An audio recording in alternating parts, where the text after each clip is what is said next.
Hello friends, இது உங்கள் tech channel. இன்றைக்கி நம்ம எதை பற்றி பார்க்க போகிறோம்னா ட்ரோனை பற்றி தான் பார்க்க போகிறோம். ஸோ இந்த ட்ரோனை யார் லான்ச் பண்ணியிருக்கான்னு பார்த்தா DJI பிராண்ட் தான் லான்ச் பண்ணியிருக்காங்க. So DJI brand, DJI phantom, DJI Mavic, DJI Mavic mini, Mavic bro, இப்போ வந்து மேவிக் ஏர் 2ன்றதை ஒன்று ரிலீஸ் பண்ணியிருக்காங்க. ஸோ இதை பார்த்தோம்னா இதில் வந்து நார்மலாக CMOS சென்சார் கொடுத்துருக்காங்க. இந்த CMOS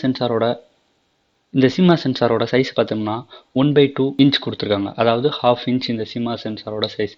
ஸோ இது ஏற்கனவே இருக்கிறதுலேருந்து 45% இதை அப்கிரேட் பண்ணியிருக்கிறதாகவும், இந்த மேவிக் ஏர் 2 கான்ஸ்டண்ட்டாக 34 மினிட்ஸ் பறக்குன்றதை DJI சர்டிஃபை பண்ணியிருக்காங்க. ஸோ இது வந்து அவங்களோட இன்டர்னல் அட்மாஸ்பியர், அதுக்கப்புறமேட்டுக்கு அவங்களோட சயின்டிஃபிக் லேபில் இதை பறக்க வச்சுருப்பாங்க. ஸோ நார்மலாக நம்மளோட அட்மாஸ்பியர், அதுக்கப்புறம் ஏர் ஃபோர்ஸ் இது எல்லாத்தையுமே கால்குலேட் பண்ணுறப்ப இது 30 மினிட்ஸ்கிட்ட நியர்லி பறக்குன்றதை நம்மளால் சொல்ல முடியும். இந்த மேவிக் ஏர் 2வில் வந்து ஏற்கனவே இருக்கிறதுலேருந்து ஒரு சில மாடிஃபிகேஷன்ஸ் பண்ணியிருக்காங்க.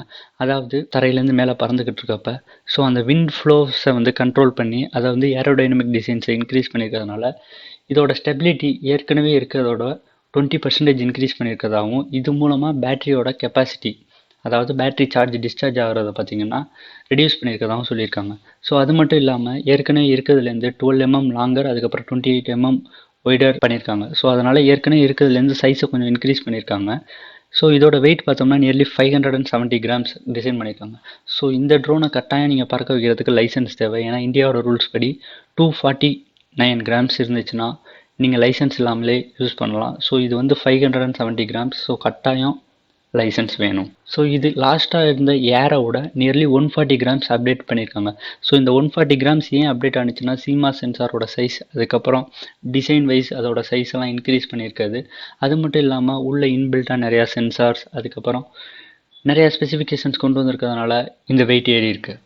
ஸோ இதில் பார்த்தோம்னா நம்மளால் 48 MP கேமரா கொடுத்துருக்காங்க. அதனால் நம்ம ஒவ்வொரு பிக்சர்ஸ் ஷூட் பண்ணுறப்பையும் நியர்லி 48 MP கேமராவை யூஸ் பண்ணி ஷூட் பண்ண பிக்சருக்கு ஈக்குவலாக இருக்கும். ஸோ இதில் வந்து 4K 60 FPS கொடுத்துருக்காங்க. ஸோ இதில் OAI சப்போர்ட் இருக்குது. அதுக்கப்புறம் பார்த்தீங்கன்னா 8K நம்மளால் வீடியோ ரெக்கார்டிங் எடுக்க முடியும். அதாவது இப்போ ஸ்னாப்ட்ராகன் 800 சீரீஸில் 8K கொண்டு வந்திருக்காங்க. அதாவது 865 தான் 8K. அதுக்கப்புறம் சாம்சங் S20 அல்ட்ரா இந்த மாதிரி மொபைல்ஸில், அதாவது நியர்லி 45 to 50,000 இருக்கிற மொபைல்ஸில் கொண்டு வந்திருக்க 8K ரெக்கார்டிங்கை நம்மளால் இந்த மேவிக்கில் எடுக்க முடியும். ஸோ அதுக்கப்புறம் இந்த மேவிக் ஏர் 2ஓட ஸ்பீடு பார்த்தோம்னா நியர்லி 43 km/h ட்ராவல் பண்ணக்கூடியது.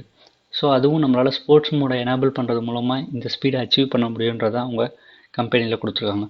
ஸோ இதில் என்னென்ன அவங்க ஸ்பெசிஃபிகேஷன்ஸ், அதாவது ஸ்மார்ட் ஃபீச்சர்ஸ் கொடுத்துருக்காங்கன்னு பார்த்தோம்னா, இதில் கேமரா மோடு இருக்குது. அதுக்கப்புறம் சீன் ரெகக்னிஷனுக்கு ஏற்றாப்புல ஆட்டோமேட்டிக்காக ஏஐயை இன்பில்ட் பண்ணியிருக்காங்க. ஸோ ஏஐ மூலமாக ஆர்டிஃபிஷியலாக இன்டெலிஜென்ஸ் பண்ணி சீன் டிடெக்ஷன் அதுவாகவே பண்ணும். ஸோ அதுக்கப்புறம் பார்த்தோம்னா பியூர் நைட் ஷூட், அதாவது நம்ம ஃபோன்ஸில் சொல்கிற மாதிரி நைட் மோட், அதுக்கப்புறம் நைட் ஷிஃப்ட், இந்த மாதிரி டிஃப்ரெண்ட் பேர் நம்ம சொல்லுவோம். ஸோ இவங்க இதுக்கு பேர் கொடுத்துருக்கிறது பியூர் நைட் ஷூட்டிங் அப்படின்னு பேர் கொடுத்துருக்காங்க. ஸோ அதுக்கப்புறம் பார்த்தோம்னா இதில் ஆட்டோ ஃபோக்கஸ் 3.0 அப்கிரேட் பண்ணியிருக்காங்க. ஸோ அதுக்கப்புறம் சுற்றி இருக்கிற சவுண்ட்ஸ் எல்லாத்தையுமே என்ன பண்ணணும்னா இதை அனலைஸ் பண்ணி இதில் தேவையில்லாத அன்வான்ட் நாய்ஸஸ் எல்லாத்தையுமே ஆட்டோமேட்டிக்காகவே ரிமூவ் பண்ணுற மாதிரி அல்காரிதமும் இவங்க கிரியேட் பண்ணியிருக்காங்க. ஸோ இந்த மேவிக் மினி வந்து ஏற்கனவே இருந்ததுலேருந்து ஒரு சில அப்டேட்னா என்னென்னு பார்த்தோம்னா, இதில் இன்பில்டாகவே நிறைய சென்சார்ஸை டிசைன் பண்ணியிருக்காங்க. அது என்னென்ன சென்சார்ஸ்னு பார்த்தா ஆட்டோ டிடெக்ஷன், அதுக்கப்புறமேட்டுக்கு அதாவது பக்கத்தில் ஏதாவது ஆப்ஜெக்ட் இருந்துச்சுன்னா ஆப்ஜெக்ட் டிடெக்ஷன், இந்த மாதிரி ஒரு சில சென்சார்ஸ், பேசிக் சென்சார்ஸ்லாம் கொண்டு வந்திருக்காங்க. ஸோ இது வந்து யூஎஸில் வந்து நியர்லி $800 இந்த மேவிக் ஏர் 2 லான்ச் பண்ணியிருந்தாங்க. ஸோ இது இந்தியன் பேஸில் கன்வெர்ட் பண்ணோம்னா நியர்லி 60,000 rupees கிட்ட வருது. ஸோ அதுக்கப்புறம் டேக்ஸஸ் எல்லாத்தையுமே சேர்த்தோம்னா நியர்லி 67,000 to 72,000 கிட்ட இதோடது வரும். ஸோ ஏற்கனவே இருக்க மேவிக் ஏர்லேருந்து நிறையா அப்கிரேட் பண்ணியிருக்கிறதுனால இந்த காஸ்ட் எஸ்டிமேஷன்ஸ் அதுக்கப்புறம் எல்லாமே இன்க்ரீஸ் ஆகிறதுக்கான காரணம் இதுதான். ஸோ இந்த மேவிக் ஏர் 2, அதாவது ட்ரோன் ஷாட்ஸ் எல்லாமே சூப்பராக எடுக்கணும், அதுவும் 48 MP கேமராவை யூஸ் பண்ணி எடுக்கணும்னு நினைக்கிறவங்க தாராளமாக இதை வாங்கலாம். ஸோ அவ்வளோதான். இதை பற்றி வேறு எதுவும் தெரியும்னா கீழே கமெண்ட் செக்ஷனில் லீவ் பண்ணுங்கள். இந்த வீடியோ பிடிச்சிருந்தா லைக் பண்ணுங்கள், சேனலை மறக்காமல் சப்ஸ்கிரைப் பண்ணுங்கள். இதே மாதிரி வீடியோ அப்டேட்ஸ் வரணும்னா பக்கத்தில் இருக்க பெல் ஐக்கானை ப்ரெஸ் பண்ணுங்கள்.